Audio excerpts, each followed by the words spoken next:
Hi hello నమస్తే welcome back to iDream media.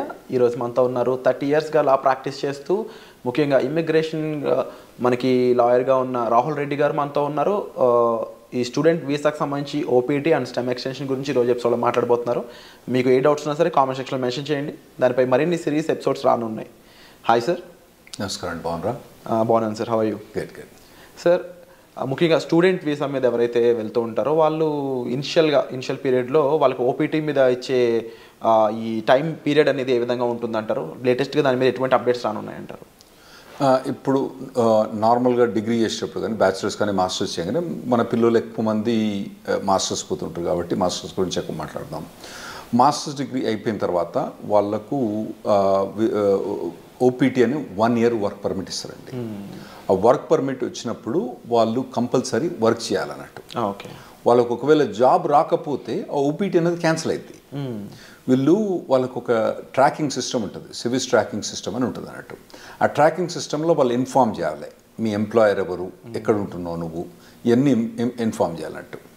అయితే ఆ 1 year పీరియడ్లో 90 days అన్ఎంప్లాయ్మెంట్ అలౌడ్ అండి. 90 days వరకు 90 days unemployment without employment 90 days unemployment allowed. ఒకవేళ 91 day కనుక వచ్చింది అనుకోండి, ఖతం, సివిల్ సిస్టమ్ నుంచి వన్ కిక్ అవుట్ చేసి పడేస్తారు. అంటే అతను F1 వీసా ఖతం అయింది, అక్కడ ఉండటానికి వీల్లేదు, అక్కడ ఓపీటీ అన్నది అతనికి వచ్చిన పర్మిట్ కూడా ఆటోమేటిక్గా క్యాన్సిల్ అయిపోతుంది అన్నట్టు. సో ఈ లోపల ఇతను ఎంప్లాయ్మెంట్ తీసుకోవడం కంపల్సరీ అవుతుందండి. సో ఈ లోపు ఎంప్లాయ్మెంట్ వచ్చింది అనుకుందాము, ఆఫ్టర్ 1 year ఆ ఎంప్లాయ్మెంట్ మీద ఎటువంటి ప్రొసీజర్ ఉంటుంది? స్టెమ్ ఎక్స్టెన్షన్ అనేది కంపల్సరీ చేయించుకోవాలి. అసలు స్టెమ్ ఎక్స్టెన్షన్ ఎందుకు చేయించాలంటే?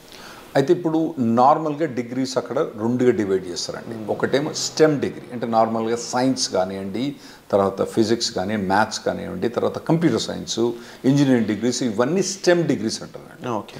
గవర్నమెంట్ అక్కడ పిల్లల్ని స్టెమ్ డిగ్రీస్ చేయడానికి ప్రమోట్ చేయడానికి ఈ స్టెమ్ ఎక్స్టెన్షన్ ఒకటి పెట్టింది అన్నట్టు.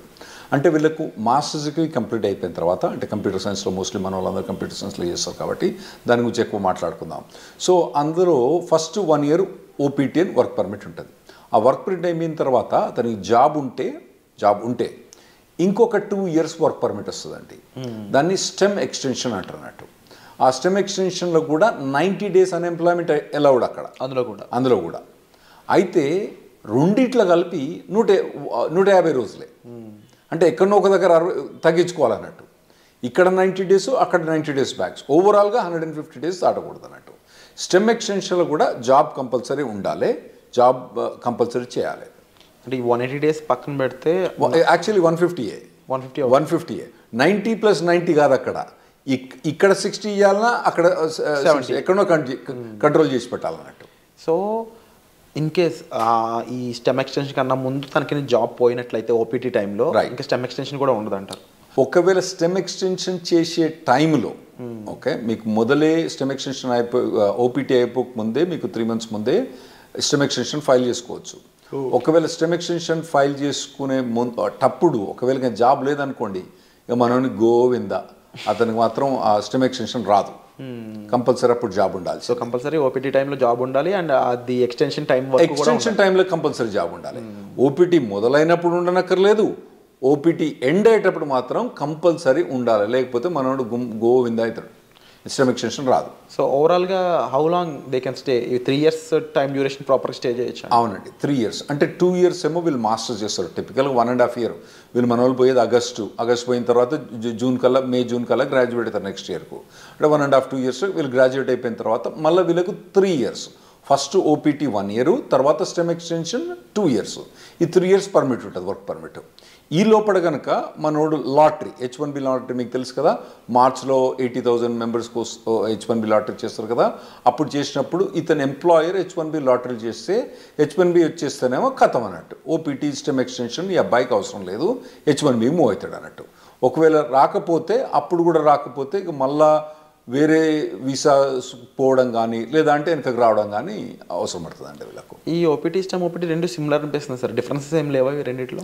చాలా డిఫరెన్స్ ఉందండి. ఓపీటీ స్టెమ్ ఎక్స్టెన్షన్ చాలా డిఫరెన్స్ ఉంది. ఓపీటీ పీరియడ్లో వాలంటరీ ఎంప్లాయ్మెంట్ అలౌడ్, అంటే internship, unpaid internship allowed. Okay.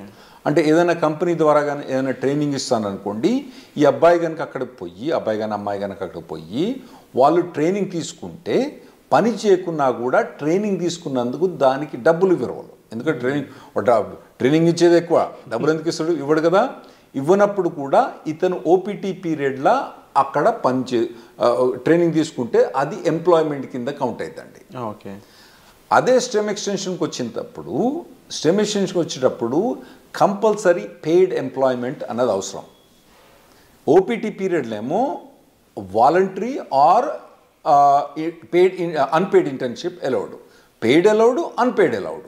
కానీ స్టెమ్ ఎక్స్టెన్షన్కి వచ్చేవాడు కంపల్సరీ పెయిడ్ అలౌడ్ అన్నట్టు, కంపల్సరీ పెయిడ్ ఉండాలి. పెయిడ్ లేకపోతే మనోడు బయటపడాల్సి వస్తుంది అన్నట్టు. ఈ అన్ఎంప్లాయ్మెంట్ రూల్ అనేది ఎలా వర్కౌట్ అవుతుంది ఓపీటీలో కానీ స్టెమ్ ఓపీటీలో కానీ? రైట్. ఇప్పుడు ఓపీటీ ఉన్నప్పుడు నేను చెప్పిన కదండి 90 days. ఓకే, 90 daysలో అంటే ఇతను కనుక ఒక 30 days కనుక సేవ్ చేసుకుంటే మళ్ళీ నెక్స్ట్లో కూడా 90 వాడుకోవచ్చు. అంటే ఇక్కడ 60 వాడుకొని మళ్ళీ నెక్స్ట్ 90 వాడుకుంటే బెటర్. ఓకే, కానీ ఇతనికి 90 days దాకా పర్మిట్ ఉంటుంది అన్నట్టు. సో నార్మల్గా వీళ్ళకి ఇంటర్న్షిప్స్ వస్తాయండి బాగానే. లేకపోయినా కానీ మన చాలా కన్సల్టింగ్ కంపెనీస్ ఏం చేస్తారంటే వీళ్ళని ట్రైనింగ్లో పెడతారు బాగా. అంటే పర్టికులర్గా ఏదైనా పర్టికులర్ టెక్నాలజీ ఉందనుకోండి, ఇప్పుడు ఏఐ అనేది బాగా హాట్ టెక్నాలజీ. ఈ పూర్వగాలను ఏం చేస్తారు, ఈ పూర్వగాలను తీసుకొని మొత్తం అందరినీ మంచిగా ఒక ట్రైనింగ్ ఇప్పించేసి వాళ్ళకి బాగా పర్టికులర్ దాని మీద ట్రైనింగ్ చేసి ప్లేస్ చేస్తారు. అంటే ఎంప్లాయర్ కూడా లాభం ఉంటుంది, ఎందుకంటే వీళ్ళు ప్లేస్ చేసినప్పుడు వాళ్ళకి వచ్చే డబ్బులలో వాళ్ళ కమిషన్ ఉంటుంది కదా, అది బాగానే వాళ్ళకు ఉంటుంది కాబట్టి అట్లా చాలా. సో ఓపీటీ పీరియడ్ అన్నప్పుడు నార్మల్గా అయితే మన వాళ్ళు ఎవరికి కూడా ఇబ్బంది ఉండకూడదండి. ట్రైనింగ్ బాగానే ఇస్తారు, ట్రైనింగ్ బాగానే ఇచ్చే కంపెనీలు ఉన్నాయి, వీళ్ళు తీసుకునే కంపెనీ. స్టెమ్ ఎక్స్టెన్షన్కి వచ్చేటప్పుడు మాత్రం ఇబ్బంది అయింది. ఎందుకంటే స్టెమ్ ఎక్స్టెన్షన్ మీద ఉన్నప్పుడు పేమెంట్ అన్నది, పెయిడ్ జాబ్ అన్నది ఉండాలి కదా. అప్పుడు పెయిడ్ జాబ్ ఇంకా లేకపోతే మాత్రం మన వాళ్ళకి ఇబ్బంది అవుతుందండి అప్పుడు. సో ఓపీటీలో టైంలో అన్ఎంప్లాయ్మెంట్ అనేది ఉండకూడదు, అట్లీస్ట్ ఇంటర్న్గానే పనిచేసి ఉండాలి. రైట్. లేకపోతే కంపల్సరీ వెనక్కి రావాల్సిందే తప్ప. రైట్, కంపల్సరీ వెనక్కి రావాల్సిందే. సో ఈ టైంలో అంటే స్టెమ్లో కానీ ఓపీటీ టైంలో కానీ జాబ్ లేకుండా ఉన్న పర్సన్ లీగల్గా స్టే చేయడానికి ఏమైనా ఆప్షన్స్ ఉన్నాయి? అంటే నేను చెప్పినా కదండి, మొత్తం టోటల్గా 150 days అలౌడ్. ఫస్ట్ దాంట్లో 90 చేస్తే నెక్స్ట్ 60, ఫస్ట్ దాంట్లో 60 చేస్తే నెక్స్ట్ 90. ఏ దాంట్లో కూడా 90 కన్నా ఎక్కువ చేయరాదు అన్నట్టు. అంత మటుకు అన్ఎంప్లాయ్మెంట్ అలౌడ్. ఫస్ట్ ఓపీటీ పీరియడ్లో మీకు stem voluntary unpaid internship allowed, stem extension allowed కాదు. సో మీరు అన్నది కరెక్ట్. ఒకవేళ కనుక ఆ 150 days కూడా క్రాస్ అయితే అతను లీగల్ స్టేటస్ పోద్ది. ఇవన్నీ ఇన్ఫర్మేషన్ ట్రాకింగ్ ఎక్కడ ఉంటుంది అంటే సివిల్ సిస్టంలో ట్రాకింగ్ ఉంటుంది అన్నట్టు. వాళ్ళు ట్రాక్ చేస్తూ ఉంటారు అన్నట్టు. ఇవన్నీ వీళ్ళు చెప్పాలి, పిల్లలు పోయి వాలంటీర్గా నాకు జాబ్ పోయింది పోలేదని. అందులో కూడా ఇన్వెస్టిగేషన్స్ అవుతా ఉంటాయి అప్పుడప్పుడు. ఒకవేళ మనోడు జాబ్ చేస్తాడనుకోండి, జాబ్ పోయిందనుకోండి, వీడు చెప్పలేదనుకోండి, దెన్ అతనికి ప్రాబ్లం రావచ్చు. ఇంకోటి ఏంటంటే కంపెనీ కూడా ఇన్ఫార్మ్ చేస్తుంది కాలేజ్కు, అరే నాయన మా దగ్గర పనిచేస్తాడు కానీ ఇప్పుడు వీడు మా దగ్గర లేడు అని చెప్పి వాళ్ళు కంపెనీకి ఇన్ఫార్మ్ చేస్తారు, మన యూనివర్సిటీకి ఇన్ఫార్మ్ చేస్తే వీళ్ళని టర్మినేట్ అయిపోతారు అన్నట్టు. సో ఆ పీరియడ్లో ఎంప్లాయ్మెంట్ అనేది చాలా అవసరం అండి. అయితే ఈ స్టెమ్ ఎక్స్టెన్షన్లో 40 hours జాబ్ అవసరం లేదు, 25-30 hours జాబ్ కూడా చేసుకోవచ్చు. ఒకవేళ కనుక అతనికి తక్కువ జాబ్ ఏదైనా దొరికిందనుకోండి, తక్కువ టైంలో దొరికిందనుకోండి, స్టెమ్ ఎక్స్టెన్షన్లో ఆ 25 hours 30 hours కూడా చేసుకోవచ్చు అన్నట్టు. ఇది స్టెమ్ ఎక్స్టెన్షన్ ఫస్ట్ 1 year కాదు, తర్వాత నెక్స్ట్ 2 yearsలో. ఓపీటీలో ఇన్ కేస్ ఈ ఫ్రీ జాబే ఉంది, ఇంకా అవును నెక్స్ట్ స్టెమ్ ఎక్స్టెన్షన్ ముందు కూడా ఫ్రీ జాబే ఉంది అంటే ఓపీటీ నుంచి స్టెమ్ ఎక్స్టెన్షన్ పోయేటప్పుడు ఆ స్టెమ్ ఎక్స్టెన్షన్ జాబ్ అనేది కంపల్సరీ పెయిడ్ జాబ్ ఉండాలి, లేకపోతే యుఎస్సిఎస్ పర్మిషన్ ఇవ్వదు, స్టెమ్ ఎక్స్టెన్షన్ ఇవ్వదు. సో లీగల్గా వీళ్ళు ఎలాంటి అప్లై చేయొచ్చు? ఫర్ ఎగ్జాంపుల్ అప్పటికి జాబ్ ఫైండ్ అవుట్ చేయకపోతే లీగల్గా ఇంకేం చేయలేరు అంటారా? అవునండి. స్టెమ్ ఎక్స్టెన్షన్ అప్పుడు కనుక ఒకవేళ కనుక ఫస్ట్ 1 yearలోనేమో వీళ్ళకి ఇంటర్న్షిప్ జాబ్స్ ట్రైనింగ్స్ బాగానే ఉంటుంది. ఆ తర్వాత కనుక వీళ్ళకు ఒకవేళ కనుక పెయిడ్ జాబ్స్ కనుక దొరకకపోతే ఖతం. సో వీసా చేంజ్ అవ్వడం లాంటి ప్రొసీజర్ ఏమైనా ఫాలో అవ్వచ్చు? అవునండి. అప్పుడు వాళ్ళు B2కు చేంజ్ ఆఫ్ స్టేటస్ ఫాలో కావచ్చు, లేదంటే మళ్ళీ కాలేజ్ పోయి ఇంకో మాస్టర్స్ డిగ్రీ చేయొచ్చు, మళ్ళీ లేదంటే డాక్టరేట్ డిగ్రీ చేయొచ్చు, లేదంటే వాళ్ళకు ఒకవేళ H4 ఆప్షన్ ఉంటే H4 చేయొచ్చు, లేదా ఇండియాకి రావాలన్నా ఇండియాకి రావచ్చు, లేదా కెనడాకి పోవన్నా కెనడాకి పోవచ్చు. సో అప్పుడప్పుడు మన వాళ్ళు వచ్చి జనాలు వచ్చి చెప్తా అంటారు, నేను 2 మాస్టర్స్ డిగ్రీ చేసిన, 3 మాస్టర్స్ డిగ్రీ చేసిన అంటారు. వీళ్ళు ఏంది అక్కడ 2 మాస్టర్స్ డిగ్రీ చేసింది ఎందుకు? ఆడ పోయి వాళ్ళు ఏదో మాస్టర్స్ డిగ్రీ ఇంకో మాస్టర్ డిగ్రీ ఉంటే వాల్యుయేషన్ అని కాదు. 90% ఆఫ్ ద మెంబర్స్ ఏమవుతారంటే వాళ్ళు అక్కడ ఉండటానికి వేరే మాస్టర్స్ డిగ్రీ చేస్తారు. అది ఇంకోటి మీరు అడగొచ్చు ఏంటంటే, మరి ఇంకో మాస్టర్స్ డిగ్రీ చేస్తే మళ్ళీ 3 ఏళ్ళు పర్మిట్ వస్తుందా? గ్రేస్ పీరియడ్స్ ఎలా ఉంటాయి అసలు? ఒక లెవెల్ ఆఫ్ డిగ్రీకి ఒక ఓపీటీ, ఒక స్టెమ్ ఎక్స్టెన్షన్. ఇంకో లెవెల్ ఆఫ్ డిగ్రీకి ఒక ఓపీటీ, ఒక స్టెమ్ ఎక్స్టెన్షన్. అంటే బ్యాచిలర్స్ డిగ్రీకి ఓపీటీ స్టెమ్ ఎక్స్టెన్షన్ ఉంటుంది, మాస్టర్స్ డిగ్రీకి ఓపీటీ స్టెమ్ ఎక్స్టెన్షన్ ఉంటుంది, మళ్ళీ డాక్టరేట్ డిగ్రీ ఉంటుంది. మనోళ్ళు చాలామంది పోయేది మాస్టర్స్ డిగ్రీకి కాబట్టి వాళ్ళు మాస్టర్స్ డిగ్రీ చేసినప్పుడు ఒక ఓపీటీ, ఒకటి స్టెమ్ ఎక్స్టెన్షన్, అంటే 3 ఏళ్ళు వర్క్ పర్మిట్ ఉంటుంది. ఈ లోపల కనుక వాళ్ళకు జాబ్ పోతే వాళ్ళు మళ్ళీ వేరే మాస్టర్స్ జాయిన్ అయ్యి మళ్ళీ మాస్టర్స్ తీసుకుంటే మళ్ళీ ఓపీటీ అన్నది రాదు. ఓవరాల్గా మాస్టర్స్ అనేది ఒకే ఓపీటీ, ఒకటే మళ్ళీ మాస్టర్ చేసి ప్రతిసారి మాస్టర్ చేసినప్పుడల్లా ఓపీటీ మళ్ళీ అది వస్తుందా? రాదు. అండ్ ఇన్ కేస్ జాబ్ వచ్చాక జాబ్ ఛాలెంజెస్ అనేవి ఏ విధంగా ఉంటాయి వీళ్ళకి? ఉంటాయండి, జాబ్ ఛాలెంజెస్ బాగా టఫ్గా ఉంటాయి. ఎందుకంటే వీళ్ళు నార్మల్గా కన్సల్టింగ్ కంపెనీ ద్వారా పోతారు కాబట్టి వీళ్ళకి జాబ్ డ్యూటీస్ హెవీగా ఉంటాయి, జాబ్ ఛాలెంజెస్ ఉంటాయి. నేను నార్మల్గా స్టూడెంట్స్కి ఏం చెప్తా అంటే, ఇక్కడ మీరు ఇంజనీరింగ్ చేసేటప్పుడు, ఇండియాలో ఇంజనీరింగ్ చేసేటప్పుడు మీరు ఇంటర్న్షిప్స్ చేయండి. వేరే కంపెనీస్లలో, సాఫ్ట్వేర్ కంపెనీస్లో ఇంటర్న్షిప్ చేయండి. ఇక్కడ నాకు తెలిసి ఇక్కడ చాలా software companies they are ready to take ఈ ఇంటర్న్స్ తీసుకుంటాను రెడీ ఉంటారండి.